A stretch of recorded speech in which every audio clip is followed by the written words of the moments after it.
if I didn't know what an arrival city was, and you went, this is an arrival city, what would I see, sort of average arrival city around the world? I coined the phrase arrival city because we needed a word to unite a variety of spaces that are at the heart of the big rural to urban shift that is transforming 2/3 of the world right now.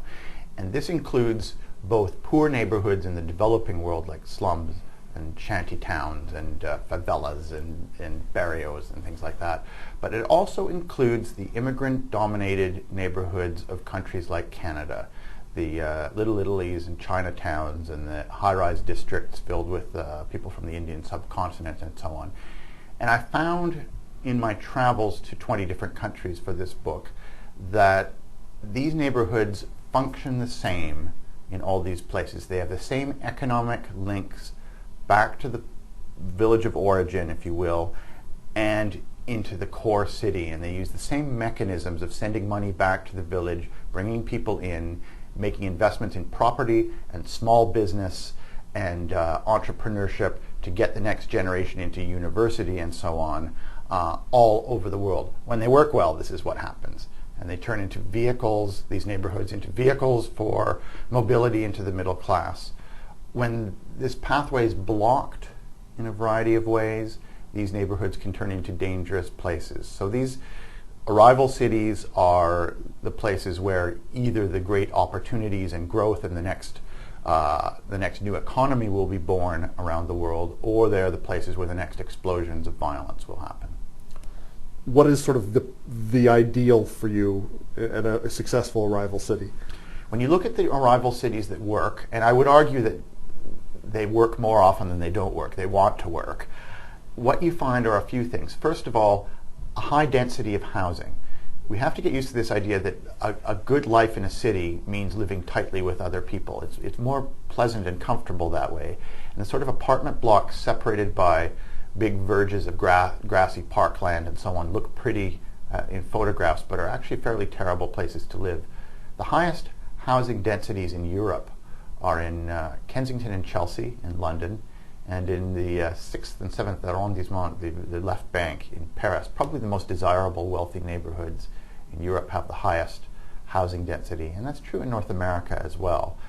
And we need to learn the lessons that we've learned from middle-class yuppie districts in cities, that people like to live close together, have a mixture of shops and housing and businesses all mixed in together, and so on. We know that downtown now.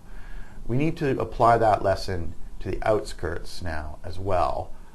Let people live close together, let them have flexible space and so on, and let them do a variety of business things. So this is not a call to have more government involvement in ethnic neighborhoods.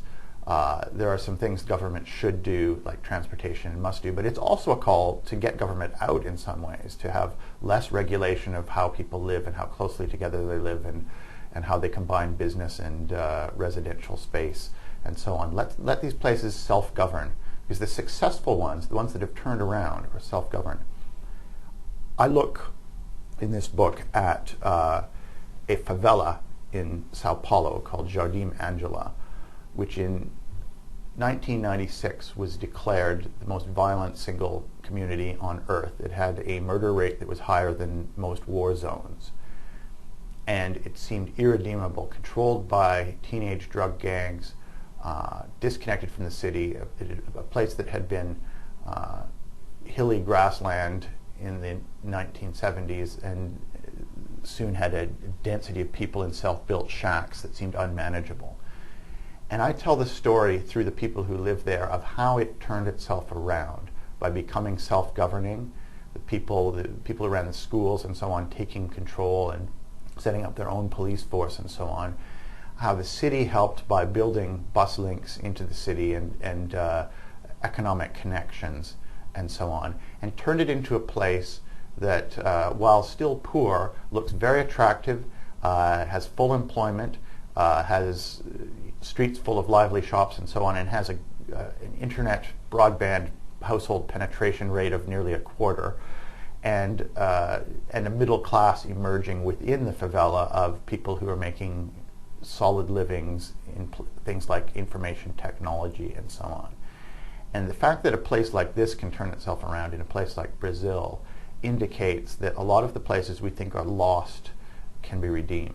Great book. I was really impressed. I'd never thought of immigration this way, and it changes the way I look at slums and even neighborhoods now. I'm looking around going, oh, store, family living above store. It's happening. Yeah, exactly. It's a pattern I slowly started to recognize in visiting different places. And I have to say it partly comes from having lived in Toronto and then Los Angeles and seeing how the Chinese and Italian and Latino neighborhoods in those cities functioned.